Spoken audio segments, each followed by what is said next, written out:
Mtazamaji popote pale ulipo, hatuja kuweka sana, niko very sure umetulia kidogo tu angalau na wewe pia uweze kupata kombe la chai ama kopo la chai. Inasemwaje Kiswahili? Kombe ama kopo? Kikombe cha chai, kikombe cha chai, ili tunapoanza shughuli yetu hapa tusikudistract chai ikakuchoma pale, pengine una kama hamri kidogo, vitumbua, vishete ama viazi vitamu, ama pengine uko na muogo, uko kwetu anaita omwogo ama pengine uko na nduma unataka mwenyewe kujienjoy, basi tunakupa angalau madakika kadhaa ili uweze kumalizana na cha kufungulia kinywa asubuhi ya leo. Karibu katika awamu ya hamasisho, pamoja na kuwahusia vijana katika maisha tunayoishi hivi sasa. Bila kuhamasishana na vile vile kuhusiana, tutapotea, tutapotoka. Na tunaishi katika nchi ambayo haina role models. Na Bernard, mgeni wangu siku ya leo, atakwambia we are living in a country that we are missing role models. You cannot see anybody and desire to be like that person, because kila mtu amekimbilia siasa, fame na nini, but they are not there to mentor young guys to come up to be like them in future or even more than them. Inakuwa ni jambo la kusikitisha sana. That is why unasikia kuna vijana wamepigwa marisasi mitaani kule kwa sababu ya kumnyang'anya mama kipochi chake, mwingine amemnyang'anya baba simu yake, mwingine katika gari amenyakua kitu cha mtu, basi wapigwa risasi tu na anafariki pale. Kijana mdogo miaka 18, 19, 20, 21. Inakuwa ni matatizo kweli. So when we want to get this youth to be of value in the society, we need to mentor them so that they can become better than what we do in the society. And that is why tuko na makala yetu hapa ya hamasisho pamoja na wasia kwa vijana, ili tuwaletee watu ambao wametoka katika background tofauti, ujue alianzia wapi, alisomea wapi, mambo yake amefanya wapi, ndio uanze kujirudi na wewe kili chako, kama alitoka hapa, si hata mimi naweza, si ndio? Hata mimi siku moja nitakupa story yangu katika hamasisho, nikwambia nilianzia wapi. Nimemwambia Bernard hapa hivi, kuna mtaa mmoja huko kwetu Kisumu inaitwa Kaloleni. Basi all the history about Nur Said started in Kaloleni. Na wengi ambao wako Kisumu wanajua Kaloleni na kaaje. Kaloleni si mlimani, Kaloleni ni Kaloleni. Wengine wanaita ziwani. Siku moja utapata story yake. Karibu sana mtazamaji katika hamasisho. Mgeni wetu siku hii ya leo tuna Bernard Okok. Bernard Okok, Bernard Okok atatueleza mara nyingi hapa. Bernard, karibu sana katika Al-Huda TV. Shukrani. Na hakika watazamaji wetu watakuwa na faidi sana kutoka kwako. Bernard is a consultant and he does a lot of things, but I'll just let him explain himself. I'll let him tell us where alianzia. Bernard, umezaliwa wapi? Umesomea wapi shule ya msingi, shule ya secondary umesomea wapi? Pengine chuo kikuu, na hadi ulipofika hivi sasa, ndio mara nyingi watu tunaanzia katika kipindi chetu cha hamasisho. Karibu sana. Shukran Bwana Nur, na hayo introduction ambayo umefanya. Lakini sasa kusema kwanza pale nilianzia, mimi nimezaliwa Mombasa. Mtaa mmoja inaitwa Chani, mahali panaitwa Lilongwe. Nimelelewa pale Chani. Nimesomea Mwijabu Primary School, ambayo mwalimu wangu mkuu alikuwa huyu Bwana Omar Mwenyeshimbwa, ambaye sasa ni MP wa Changamwe. Omar Mwenyeshimbwa alinifundisha mpaka darasa la 8. Kutoka pale darasa la 8 nikaenda chuo cha upili ambacho kinaitwa St Mary's Seminary Kwale. Nilisomea form 1 up to form 4. Nikahitimu, nikaingia chuo kikuu cha Nairobi, University of Nairobi. Nikafanya Bachelor of Science, Mathematics and Chemistry. So hapo sasa tena nikakutana na Professor Abdul Ghafur Saidi. Huyo alinifundisha chemistry sana. Na pia ni mtu ambaye alikuwa mkakamavu sana. Kila mtu labda alikuwa naona sasa bana nikikua ningekuwa kama yeye. Vile umesema hizo mambo za mentorship. Na hapo nilipomaliza hapo nikaingia hali ya kufanya kazi, kujitafutia. Nikafanya katika mashirika mbalimbali, moja inaitwa Program for Christian Muslim Relations in Africa, PROCMURA, ambao kikao kuu chake iko hapa Nairobi, hapo panaitwa Raptor Road. Nikafanya hapo miaka kama 9 hivi. Nikatoka nikaenda nikafanya na shirika moja pia inaitwa Nairobi Peace Initiative Africa, mambo ya kujenga amani katika jamii tofauti tofauti, kidini, kisiasa na mambo kama hayo. Kutoka hapo nikafanya kazi shirika moja tena inaitwa African Council of Religious Leaders. Ambapo hapo nikafanya kazi na mjamaa moja pia anaitwa Dr. Mustafa Yusuf Ali, consultant mambo ya security, mambo ya peace and security. Tukafanya kazi naye vizuri sana huko Somalia. Tukafanya mambo maziwa makuu, kuleta amani kati ya jamii tofauti tofauti huko West Africa pia. So hapo pia sasa nikaona najikakamua ili nijue zaidi mambo ya kujenga amani kabisa. Kutoka hapo nikaenda nikafanya kazi na World Vision. Kwanza nikaanza na East Africa Regional Office where I was the peace building and interfaith advisor. Nikaenda kwa headquarters yao inaitwa Global Office. Pia nikafanya kazi ya peace building and interfaith relations. Nilipomaliza hayo nikarudi tena African Council of Religious Leaders for 1 year. So nilipomaliza sasa hapo kumalizia hiyo contract yangu, sasa ndio ninafanya kazi kama consultant, peace building, conflict resolution and particularly in the area of prevention of violent extremism. Nimehitimu shahada ya pili katika peace and conflict studies in the area of international relations and diplomacy. Na kumalizia kwa introduction, umesema kitu cha maana hapo kwamba tunaishi katika ile hali ambao watoto vijana wanakuwa bila kuwa na kiongozo, mwongozo kamili ya mtu ambao labda wanatazamia kuwa kama wao. Na labda mimi sitaki uniulize kwa swali hilo, wacha nijibu kwanza. Mapema. Katika hali yangu ya kukua kimaisha wakati nilienda chuo cha pili, kuna mjamaa moja alikuwa anatufundisha CRE. Kwa sasa ni bishop. Anaitwa Bishop Wilbert Lago. Ni Bishop of Catholic Church in Malindi. Alafu sasa tena nilipokuja nyanja ya kitaifa, sasa naonelea mtu kama Bishop Muheria wa Nyeri, Archdiocese of Nyeri. Tena kuna Bishop Martin Kivuva. Hao sasa kimaisha yangu ya Kikatoliki ama Kikristo hao wameniathiri. Unaona kwamba mtu ako na elimu, mtu ako na cheo kubwa, lakini ile unyenyekevu ya kufanya kazi ya kujenga amani, kuleta watu pamoja, unaangalizia kwamba ningekuwa kama Bishop Lago, ningekuwa kama Bishop Muheria, ningekuwa kama Bishop Kivuva. Lakini pia upande wa Kiislamu kuna watu wengine pia ukiangalia bana, unaweza sema kama ningekuwa Muislamu ningetarajia nikuwe mtu kama fulani. Kama umemtaja Abdul Ghafur al-Busaidi, an amazing human being. Kiongozi ambao pia anaitwa Hassan Olenado ambao mwenyekiti wa SUPKEM kwa sasa. Tumefanya kazi naye. Alikuwa mwenyekiti wa kwanza ni Abdul Ghafur, akamwachia yeye. Na wakati wa Abdul Ghafur alikuwa pale, yeye alikuwa kiongozi wa I think vijana. Sasa kiongozi wa vijana. Alafu kuna huyu anaitwa Sheikh Ledome, Ibrahim Ledome. Sasa hao watu ukiangalia katika maisha yao, vile kufanya kazi, vile wanatengamana na watu kwa kijamii, unasema ningependa kuwa kama wao. Lakini ningekuchanganua kidogo. Labda siku moja fanya utafiti. Nenda tu pale kama Majengo, nenda pale Kibra, ama Nairobi, ama Kenya nzima. Hebu tafuta tu, uliza tu vijana, ungekuwa mtu mkubwa, ungetarajia kuwa kama nani? Tuone tu yale majibu ambayo utafanya. Nishawaifanya. Nimewahi jaribu. Sawa. Cha ajabu ni kwamba waliotaja viongozi wa Kenya ni 2% kwa 100. Kwa maana wengi walisema nataka kuwa kama Cristiano Ronaldo, nataka kuwa kama fulani, nikamwambia hawataki atakuwa kama mimi bwana. Wewe nani? Sasa unashangaa kwa sababu sasa hiyo unapata nguvu ya media.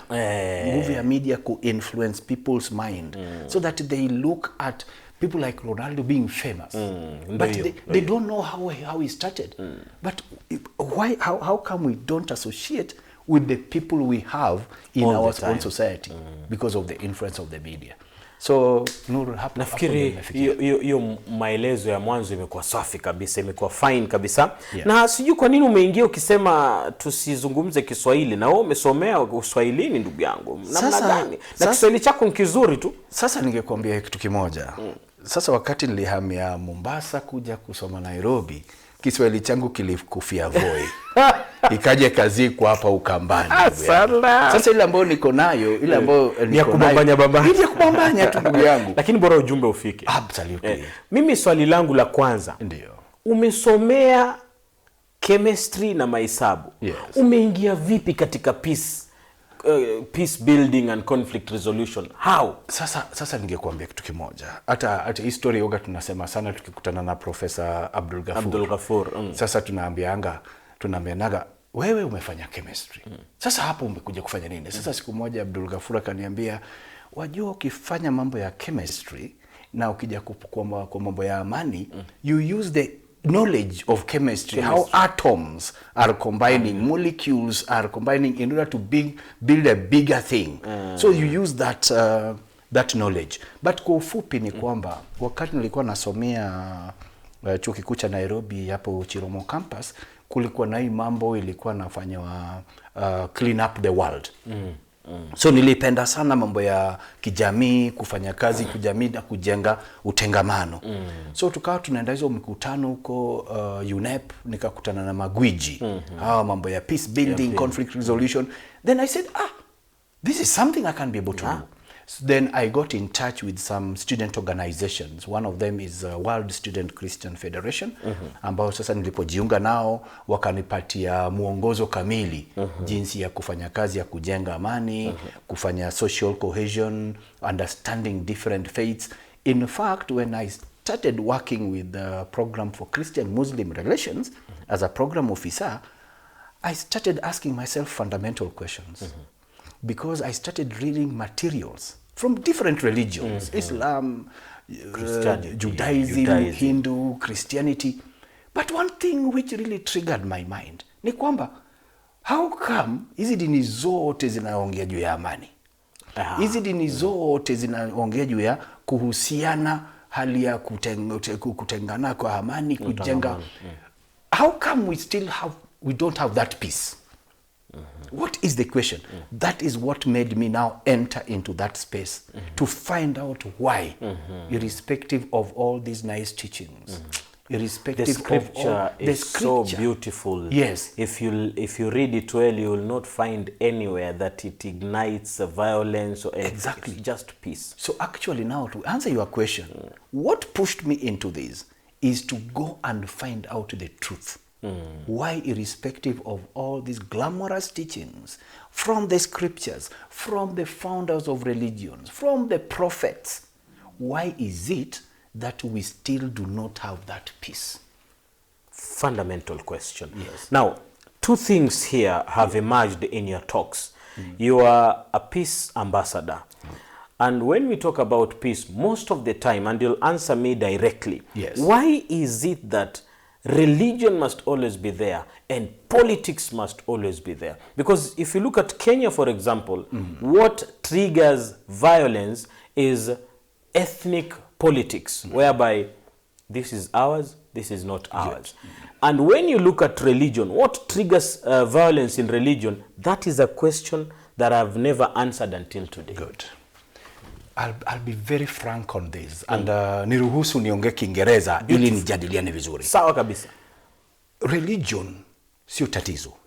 In fact, one of the document I've written, I've said violent extremism, it has nothing to do with religion. Religion, I've seen it here in your Now, profile. your document, if you read it very well, I've done critical analysis of all violent extremism groups, whether it is Al-Shabaab, whether it is Boko Haram, whether it is Allied Democratic Forces, whether it's Al-Qaeda or IS. And I've come to a conclusion that there are three things that trigger violence, and religion is only used as an excuse. Number one, kuna ile kitu inaitwa relative deprivation theory, where you are living in the same community. Christians, Muslims, Hindus. But one religious group feels that the other group is growing more than us relatively. So what makes them grow? They look at the issues of policies. They see these policies and constitutional framework is favoring them. They look at issues of economic distribution. They see that those who are in charge of economic distribution is favoring this religion. Let me give you a typical example, and we have to be frank on this. Let's be frank. Let us look at Coast Province.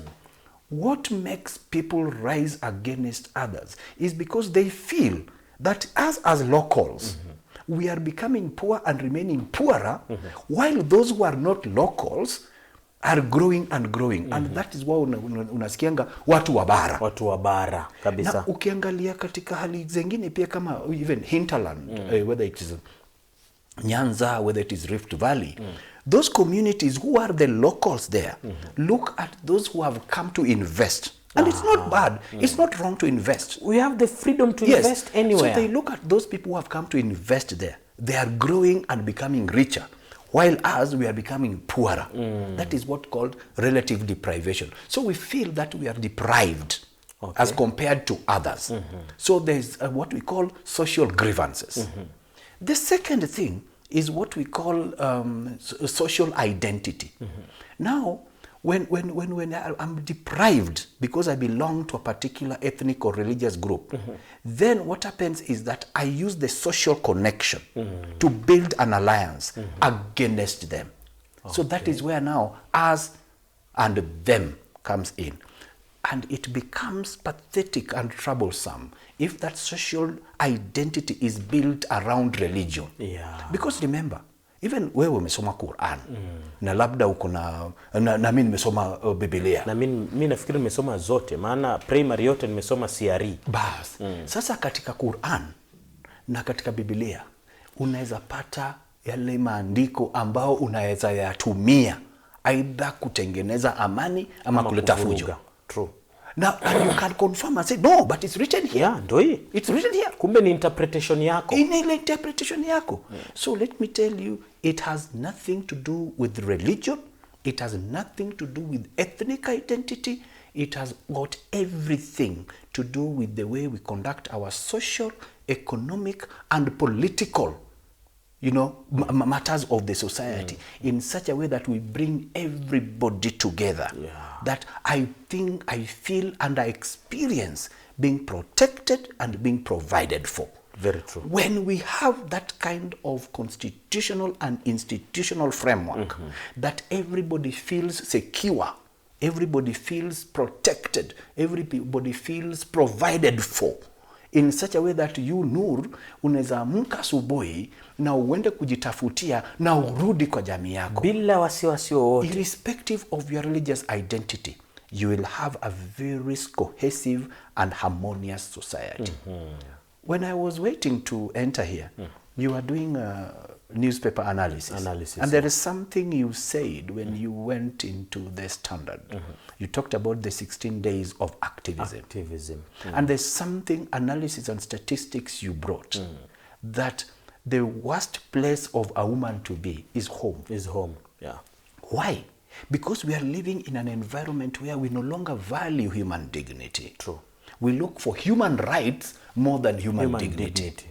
Human rights is a legal parameter. Human dignity is about our values. So why do we have those kind of situations? So to answer your question, any form of violence, whether it is a violent conflict, violent extremism, or any form, psychological, institutional, or social, it has nothing to do with religion.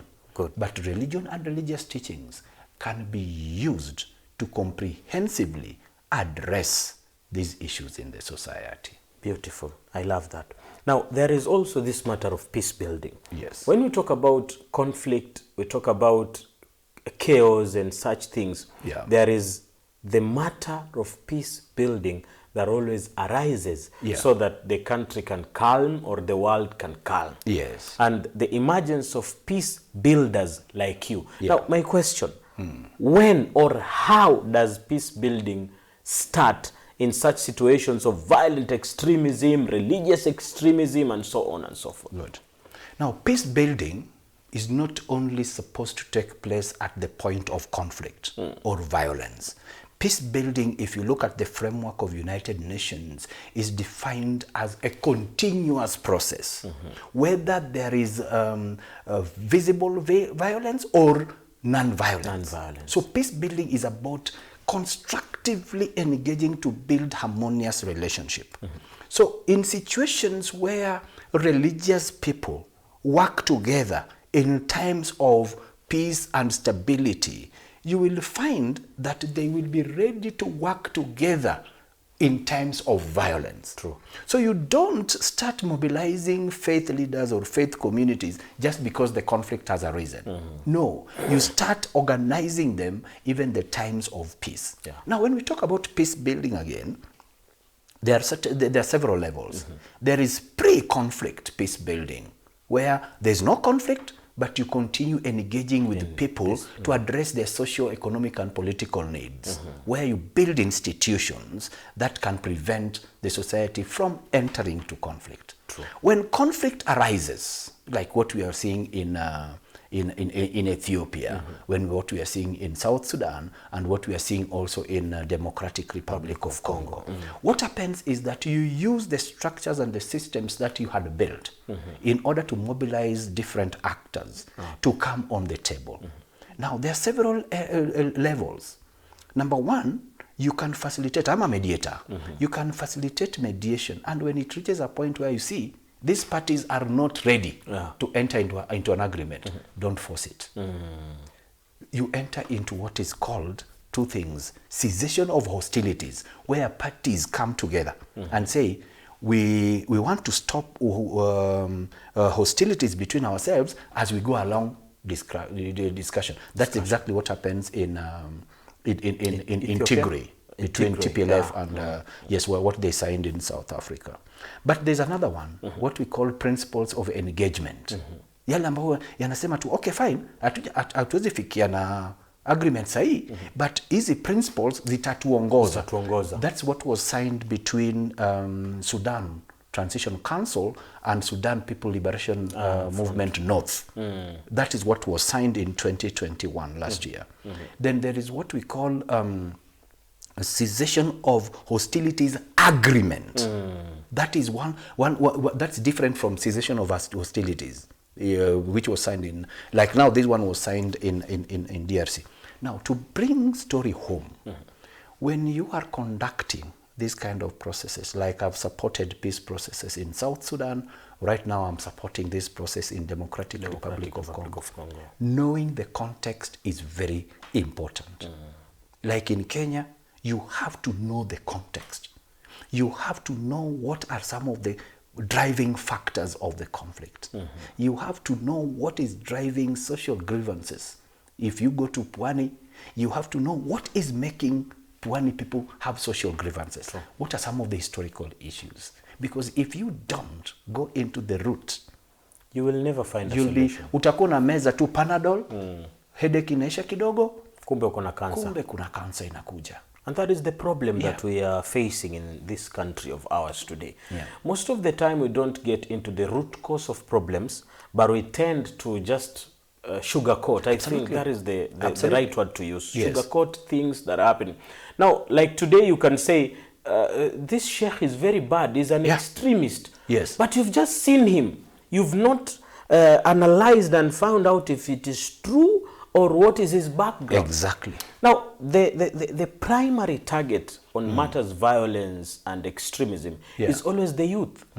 Because majority of them have no jobs, they have nothing to sustain them. So they are easy targets to those big people, let me call them like that, to initiate these young guys to go and cause chaos all over. How do you address them in such a situation? Good. Now, number one, there's a statement I normally make, that violent extremism is a no respecter of religion. All religious communities, all ethnic communities can have the aspects of violent extremism. All religions. So let's start from there. Secondly, young people are easy to mobilize because you know what, at the end of the day, they see two things. Number one, they have a future to protect. Number two, sometimes they don't have anything to lose. True. Dealing with somebody who doesn't have anything to lose, my friend, is very dangerous. If you want to know this, go and enter into violence with those street children. They don't have anything to lose. They have lost hope. So these factors make them vulnerable to extremism. Second thing is that young people are in a position where they want excitement. Okay? If you have always noticed some of the demonstrations we have in the cities, some people don't go there because they believe in that ideology, but they go there to release anger, to release energy. So young people must be targeted with the correct teachings and instructions. In fact, no research has ever, and I want to say this, no research has ever confirmed that people enter into violent extremism because of poverty. Really? No research has ever. Okay. No research has ever. Look at the beginning of this group called Boko Haram. Poverty and social discrimination is just used as an excuse. In fact, it pains me when people associate Boko Haram with Islamic ideology. It pains me. Because if you look at how Boko Haram emerged, these were young people who walikuwa wanajitafutia kimaisha. And most of them were riders. You know, these pikipiki. Boda. Walikuwa wanajitafutia kimaisha. So ile mzozo ambayo ilitokea kati hao vijana na City Council walileta rules, new rules. Sheria fuateni. Fuateni hii. Mwe mkisimama hapa, mwe msibebe hapa. Unaona ile tunaona tu hapa Nairobi. Na ni vitu rahisi. Sasa vijana wakasema hapana bana. Kwa nini tusizungumze? Tuangalie hali ambayo jamaa wakafanya nini bana? Akasema hapana, aidha ufuate sheria ama tukushike. So vijana wengi walishikwa. Na wengine walitoroka. Sasa hawa vijana ambao walitoroka walirudi kijijini huko in the rural. When they went to the rural, they went to start farming. Huko ndio wakapata mjamaa ambaye akuna itikadi kali. Akaanza kuambia nyinyi mnanyanyaswa kwa sababu ya hivi na hivi na hivi. Unaona? Vijana wakakutoka sema kweli kweli bana. Ni kweli bana. Sio kweli. So it's just a trigger. It's a trigger.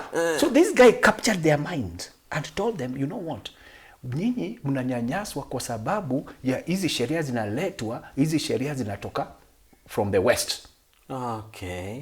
So Boko Haram ikakuja ikasema kwamba anything from the west hatuitaki. So what is the meaning of Boko Haram? Western education is bad. So that is how they started. So when they came back to fight the system. Are you seeing it? To fight the system, not because the system is being led by Christians, not that the system is being led by non-Muslims. No.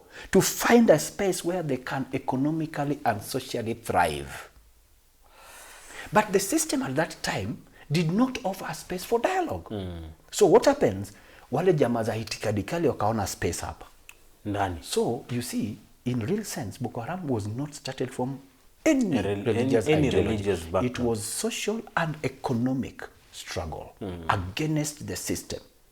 So what triggers any form of violence, any form of conflict, is the disagreement between people's aspirations, people's hope, and people's view of the society against the system which is repressive, which does not allow the environment of dialogue, the environment of constructive engagement, the environment of understanding in such a way that me as a Christian, can I be given an opportunity upon grounding myself with Christian teachings to understand more about Islam and appreciate you as a Muslim. You as a Muslim, be given an opportunity where you understand my values, you appreciate my values, and you respect my values. Do you think that is also another trigger of a lot of these violent extremism, whereby Yes. the religions have become so private Yes. that you cannot access Christianity and a Christian cannot access Islam. Absolutely. You don't know anything about another person's religion. Yes. What you are told are propaganda that, you know, Christians, when they go to church, they do ABCD. Really? But you don't know how even a church looks like. Absolutely. How do the religious leaders come up with ways of ensuring that whatever another person understands about maybe Catholic or Anglican or anybody is the truth and not propaganda? I'll give you a very typical example about my life. All my life, I've got so many friends. When we were growing up in Mombasa and in Mujabu Primary School, which I've talked about, sometimes you could not even differentiate. Yeah, true. But ikifika Friday unaona Waislamu wanaenda msikitini. Mimi naenda lakini we don't have Abdalla nini. Sisi marafiki. Ngoja nikukate kauli kidogo tu. Yes. Mimi pia nimekulia mtaa mmoja inaitwa Kaloleni.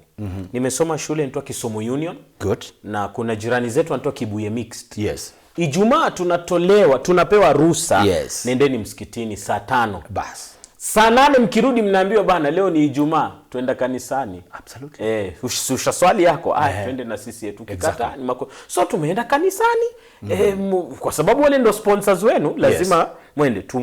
Tunawaangalia, hatulazimishwi, lakini tunaangalia wanafanya maombi yao na nini, tunamaliza tunatoka tunauza. Mbona hatuoni zile vitu tunaambiwa huko nje ati sijui kienda huko utapewa nini sijui nini. Basi. Sasa wacha nikwambie. Mimi katika hali yangu ya kufanya kazi ya amani na utengamano nilichukua jukumu ya kujua zaidi Islam. Si ati lazima ni kuwe Muislamu ndio ujue Uislamu. Nilichukua jukumu. Nilikuwa naenda, unaona hizi prayers za Fridays hapo Jamia Mosque. Kuna rafiki yangu mmoja anaitwa Musa Mwale, very good guy. Tulikuwa tunaenda hapo. Ninakaa naona. Nauliza maswali. Kwa nini lazima mfanye hivi, lazima mfanye hivi, lazima kwa nini? Alafu siku moja nikamuuliza Musa, na kwa nini? Siku moja mkuu wa jeshi, jamaa alikuwa anaitwa nani? Badi. No, not Badi, alikuwa Chief of Defense Forces. Kuna Mwadhethe, kuna Karangi, kuna Muislamu yule alikuwa Muislamu, na kuna Mahmud. Sasa siku moja amekuja pale. Generali bwana. Jamaa amekaa tu huko nyuma bwana. Unashangaa generali. Mimi nikamuuliza Musa, vipi bwana? Hamna heshima. Musa akaniambia bwana, wewe msikiti bwana, kila mtu yuko sawa bwana. Kila mtu yuko. Nikasema okay sawa. Nikaribika. Lakini sio kwamba lazima niwe Muislamu. In fact kuna nadharia za sema pengine ukiwajua Waislamu utachukia Uislamu. Sasa siku moja tukaenda mkutano na Musa. Sasa hapo kwa mkutano watu walikuwa wanajua mimi kwa sababu nilikuwa nimevaa kama hivi, wanafuata mimi ni Muislamu. Musa naye ni Mkristo. Sasa wakati wa kuomba wakamwambia Musa aseme sala ya Kikristo na mimi ni Muislamu. Tukacheka.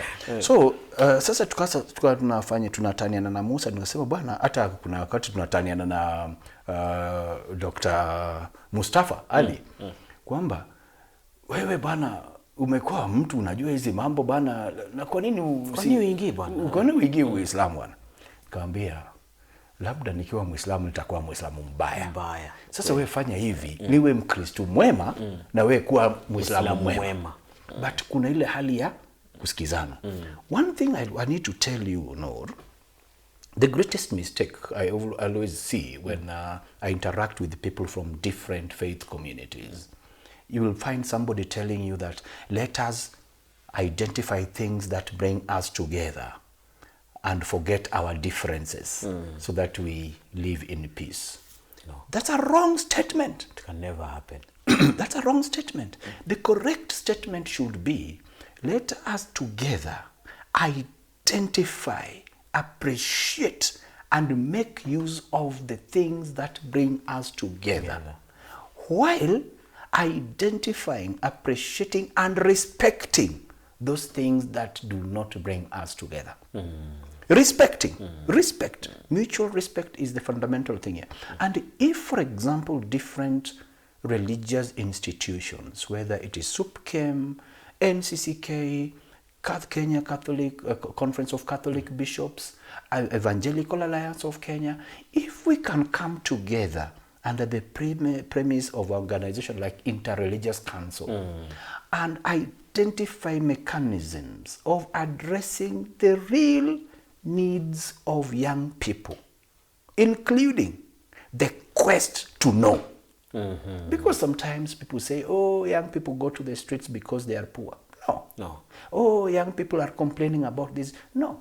The quest of knowledge. And I believe in the Quran, I think Muslims are also told, seek knowledge. In the Bible, we are told, my people suffer because of lack of knowledge. Lack of knowledge.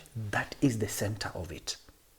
If we can pursue to quench the thirst of knowledge among young people, appropriate knowledge, appropriate understanding, and appropriate appreciation of who we are. Let people know that it is not wrong to be a Muslim.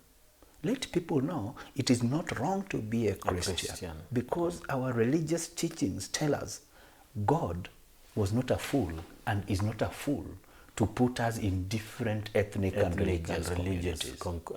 True. So my closing remark to that question is, let these religious teachings through different institutions approach the quest of knowledge among young people, but also the quest of knowledge among older people like us.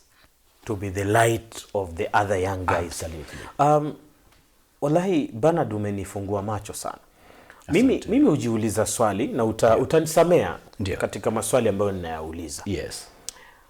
Ukiona religious intolerance mara nyingi, utapata wacha tuseme tuogope Mungu, utapata Mombasa, hawa wanapigana na hawa hataki mambo, utapata maybe hizo area ambazo Waislamu ni wengi. Yes. Tukija maeneo ya Western Nyanza, hizi vitu huwezi kuzisikia. Kwa nini? Kwa sababu, and that's exactly why I keep on telling people that when you are coming up with the prevention of violent extremism, don't give it a blanket approach because of context. The issues in Mombasa are probably different. When you look at within the confine of violent extremism, the way the violent extremism will manifest itself in Mombasa will be different from the way it will manifest itself in Kisumu. Now, in Mombasa, for example, somebody can mobilize communities alongside faith identity, like Islam, Christianity, and whatever.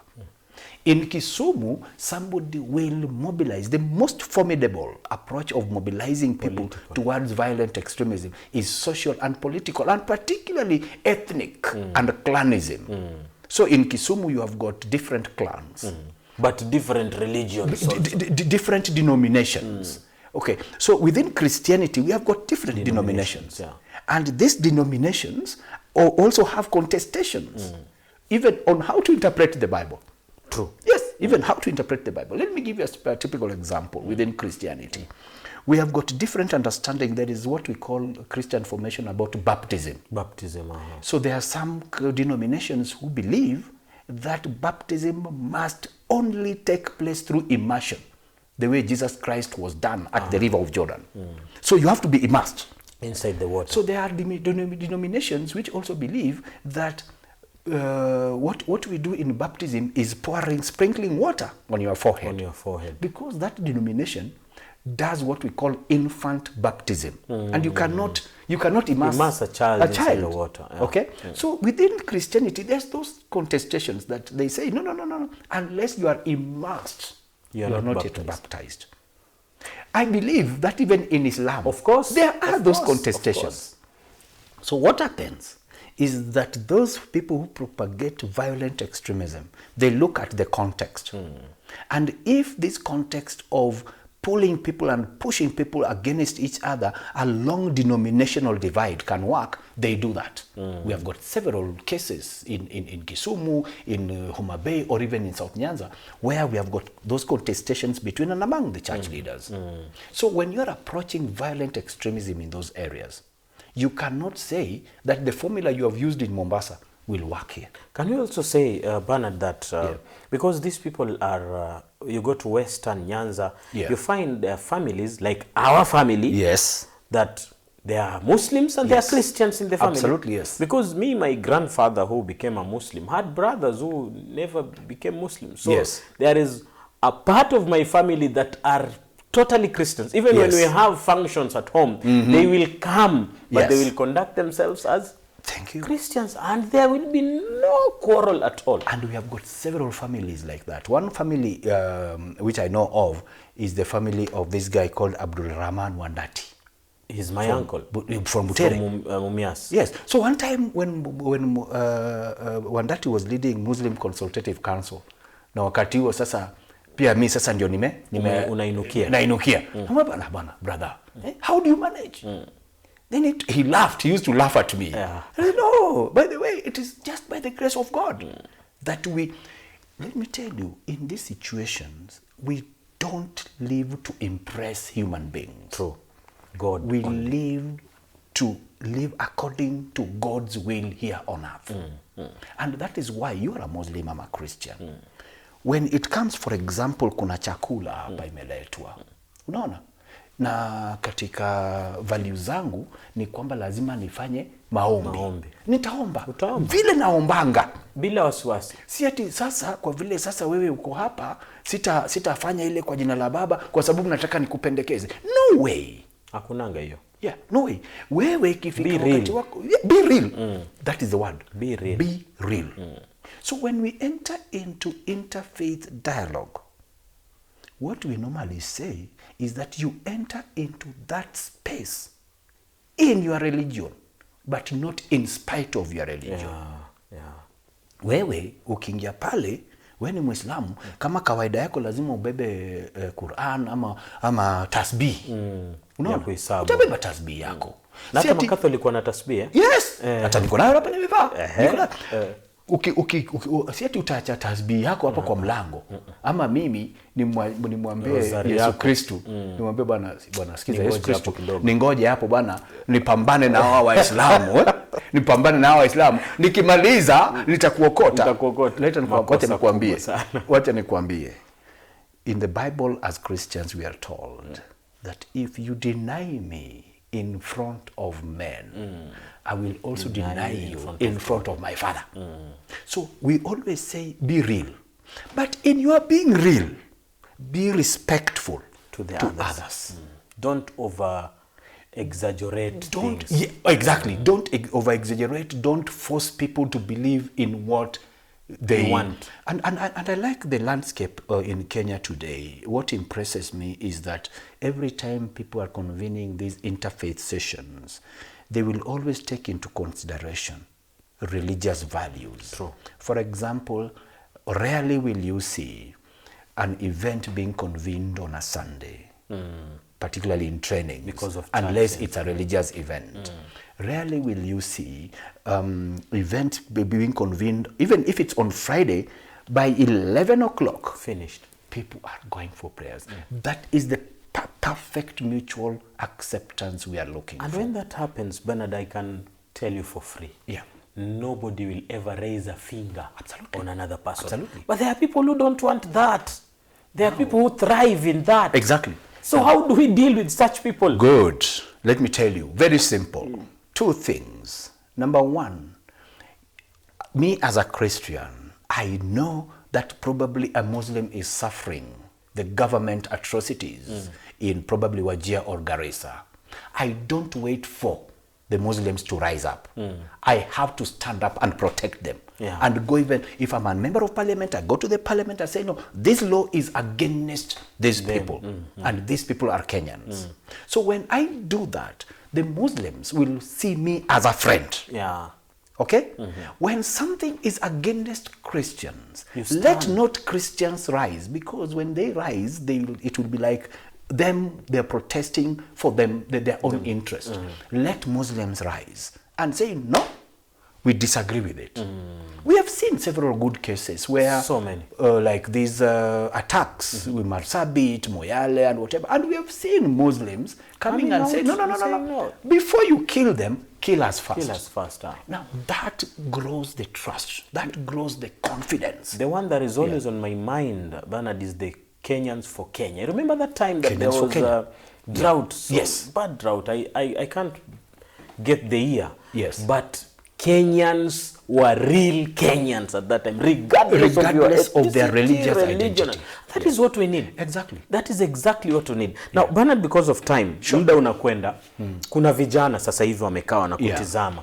Kuna vijana Mombasa ulipotoka, kuna vijana Kaleni Kisumu napotoka, kuna vijana KJ, Majengo, Kibra nini. Unajua wanakuangalia na kushangaa, wanasema, Bernard huyu.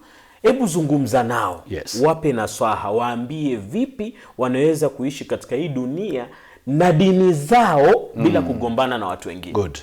What I can tell the youth of Kenya today, irrespective of your religious identity, irrespective of your ethnic identity, you have a country called Kenya. You have a society called Kenya. If Kenya burns, your future burns, and you will be devastated.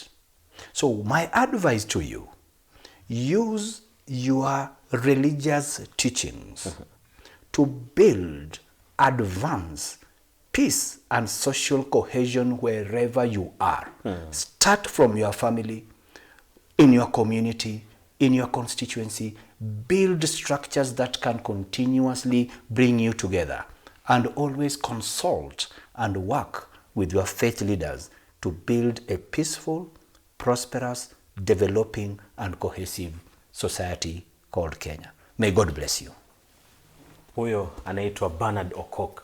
Leo amenifungua macho katika mambo mengi tu ambayo amezungumza. Bernard, sijui tunakupataje kwa wale ambao pengine wanaona hii kipindi imekuwa fupi sana. Kuna mambo mengi ambayo Nur na Bernard walifaa kuzungumzia lakini pengine wamelisahau. Kwanza nitakwambia kuna kitu ambao unaona ni muhimu hujalitaja, ulitaje, alafu pili tunakupata vipi kama kuna mtu yote ambaye anataka kuzungumza na wewe.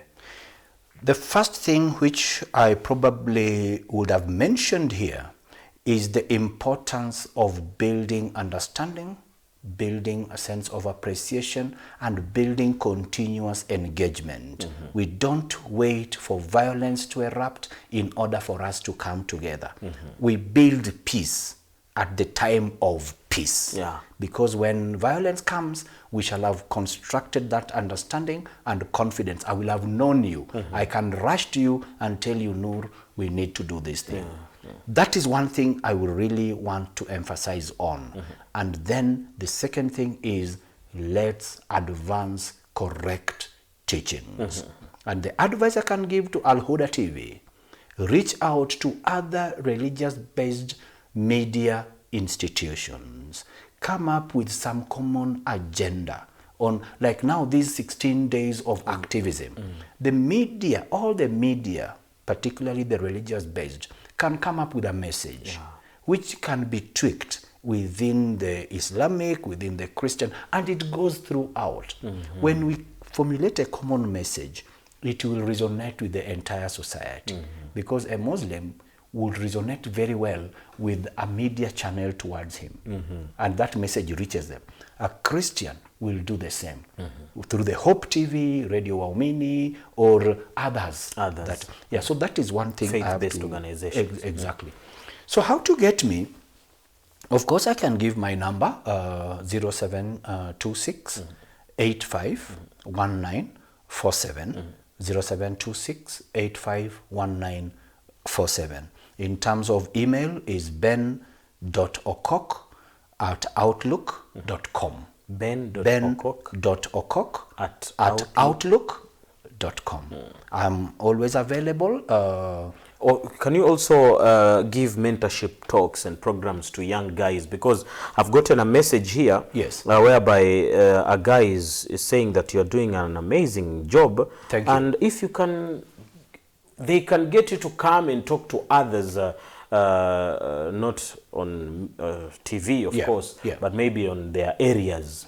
base zao zile. I've done that several times, both in and outside Kenya. In Kenya, I've done that a lot in Mukuru, Kwanjenga. I have got amazing young people that I'm mentoring there who are doing amazing work, particularly during this post-election, the past election period. They're amazing. So I do that. I've done that in places such as Mutwara in Tanzania, Tabora in Tanzania, and even Morogoro. I've done